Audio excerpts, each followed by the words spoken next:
Hallo Freunde! Warwara Stepanowna ist weit über 70 Jahre alt und kann sich, wie die meisten ihrer Altersgenossen, nicht mit guter Gesundheit rühmen. Schmerzen in Knien und Ellbogen sind der Frau vertraut geworden, ebenso wie die regelmäßige Einnahme von Tabletten zur Blutdrucksenkung. Die Situation ist unangenehm, aber für sie nicht ungewöhnlich. Vor einigen Monaten gesellte sich zu den körperlichen Beschwerden ständige Angst, für die die Frau keine Gründe finden konnte. Warum mache ich mir Sorgen? Meinen Kindern geht es gut, meinen Enkelkindern auch, versuchte sich die Frau zu beruhigen. Und mir geht es gut, es gibt Essen zu essen, einen Platz zum Leben, also warum bin ich nervös? Die grundlose Angst wurde immer stärker und weckte den Rentner sogar mitten in der Nacht. Warwara Stepanowna plante bereits, sich ihrem Bezirksarzt über ihr Problem anzuvertrauen, verschob aber den Besuch im Krankenhaus immer wieder, verlegen über ihre seltsame Krankheit. Druckspitzen, das ist eine Krankheit, aber was habe ich? Wer weiß was, ich werde den Arzt nur ablenken, überlegte der Rentner. Zunächst beschloss die Frau, das Problem selbst mit Beruhigungsmitteln anzugehen. Und wenn sie keine Ergebnisse brachten, würde sie auf jeden Fall zum Arzt gehen. Aus Angst vor allgegenwärtigen Viren verließ die Rentnerin nicht oft ihr Haus, beschloss dann aber, in die Apotheke zu gehen und draußen spazieren zu gehen.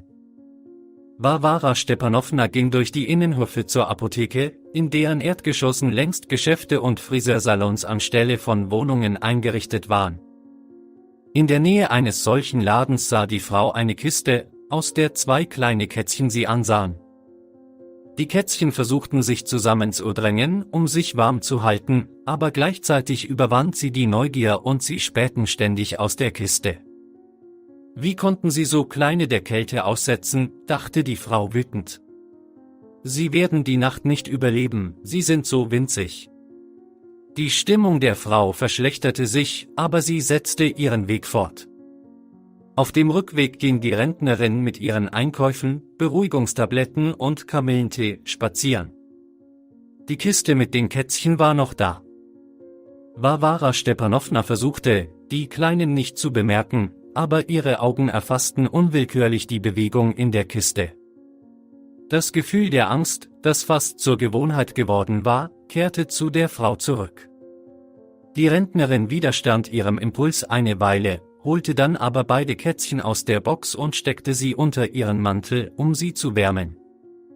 Es war die erste Nacht seit Monaten, in der die Frau fest schlief und erst am Morgen aufwachte. Die Kätzchen weckten sie und schnurrten laut und zufrieden auf dem Bett. Bei diesem Geräusch fühlte sich Warwara Stepanowna so ruhig wie seit langem nicht mehr. Die Rentnerin öffnete weder die Beruhigungspackung, noch brühte sie den Kamillentee auf. Anstelle von Angstmedikamenten retteten sie die Kätzchen, die zu ihren wichtigsten Ärzten für psychische Beschwerden wurden,